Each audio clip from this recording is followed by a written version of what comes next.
నటుడిగా తిరువీర్ ఇప్పుడిప్పుడే చక్కని గుర్తింపు తెచ్చుకుంటున్నాడు. Masooda, the great pre wedding show వంటి సినిమాలతో కమర్షియల్ సక్సెస్ను అందుకున్నాడు.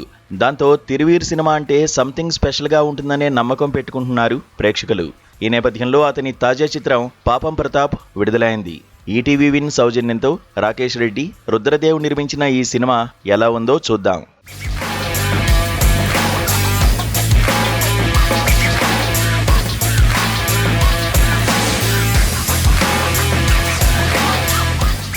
గ్రామీణ నేపథ్యంలో సాగే సైకలాజికల్ థ్రిల్లర్ లవ్ స్టోరీ ఇది.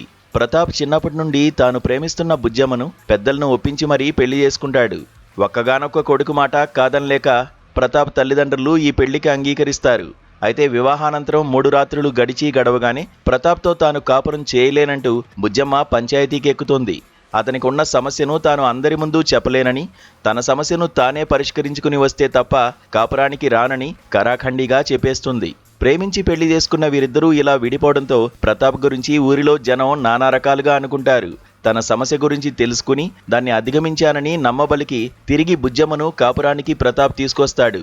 కానీ అది 3 నాళ్ల ముచ్చటే అవుతుంది. అతనితో జీవితాన్ని సాగించలేనని బుజ్జమ్మ తిరిగి పుట్టింటికి వెళ్ళిపోతుంది. అసలు ప్రతాప్కున్న సమస్య ఏమిటి, దానికి మూలం ఏమిటి?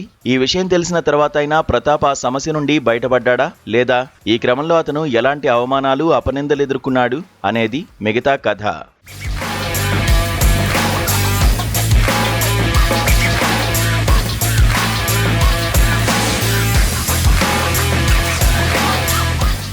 ఓ చిన్న పాయింట్ తీసుకుని దాదాపు 2.5 గంటల సినిమాగా సాగదీయడమే ఈ సినిమా విషయంలో జరిగిన అతిపెద్ద పొరపాటు. ఓ తీవ్రమైన సమస్యను వినోదాత్మకంగా చెప్పాలని దర్శకుడు ఎస్పీ దుర్గనరేష్ భావించాడు. కానీ దాన్ని అంత ఎఫెక్టివ్గా తెర మీద చూపించలేకపోయాడు. గతంలోనూ గురక నేపథ్యంలో, నిద్రలో నడిచే అలవాటు నేపథ్యంలో కొన్ని సినిమాలు వచ్చాయి. కానీ ఇందులో హీరో సమస్య దానికంటే చాలా పెద్దది. ఇలాంటి కథలను సున్నితమైన హాస్యంతోనూ డీల్ చేయాలి, కానీ వైడ్గానో రూడ్గానో తెర మీద చూపించకూడదు. ఆ హద్దును దర్శకుడు చెరిపేశాడు. దీనికి తోడు హీరో తండ్రి, ఆయన భావపాత్రల మధ్య సాగే తంతు మరింత దారుణంగా ఉంది. గోపరాజు రమణ పాత్ర ఇరిటేషన్ తెప్పిస్తుంది. ఈటీవీ విన్ లాంటి ఓటీటీ సంస్థ కేవలం లైన్ విని ఈ ప్రాజెక్ట్ని పట్టాలెక్కించిందేమో అనిపిస్తుంది. మేకింగ్ కూడా చాలా దిగువ స్థాయిలో ఉంది. దీనికంటే ఇవాళ టీవీ సీరియల్స్ మంచి క్వాలిటీతో తీస్తున్నారు.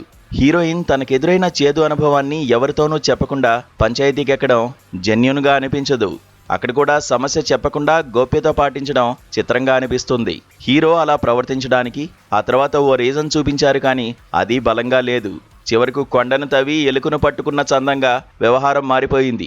నటీనటుల విషయానికొస్తే ఇది కామెడీ సినిమా కాబట్టి ఎలాగైనా నటించవచ్చు అనే భావన ప్రధాన తారాగణంలో బాగా ఉన్నట్టు అనిపిస్తుంది.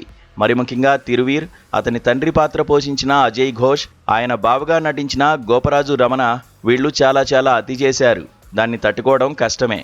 హీరోయిన్ పాయల్ రాధాకృష్ణ బాగానే నటించింది, కానీ ఆమె క్యారెక్టరైజేషన్ అంత కన్విన్సింగ్గా లేదు.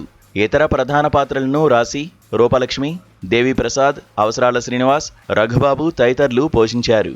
కెఎం రాధాకృష్ణన్ స్వరాలు సమకూర్చిన ఈ సినిమాకు సురేష్ బొబ్బిలి నేపథ్య సంగీతం అందించారు. ఆర్ఆర్ బాగుంది. ఈటీవీ విన్ లాంటి సంస్థ నుండి వస్తున్న సినిమా కావడం, తిరువీర్ హీరోగా నటించడం వంటి అంశాల వల్ల పాపం ప్రతాప్ను చూద్దామనుకుంటే తప్పు చేసినట్టే. ఎలానూ 2-3 వారాల తర్వాత ఓటీటీలో వస్తుంది కాబట్టి అప్పటి వరకు వేచి ఉండడం బెటర్. లేకపోతే ఆడియన్స్ను పాపం అనుకోవాల్సి వస్తుంది.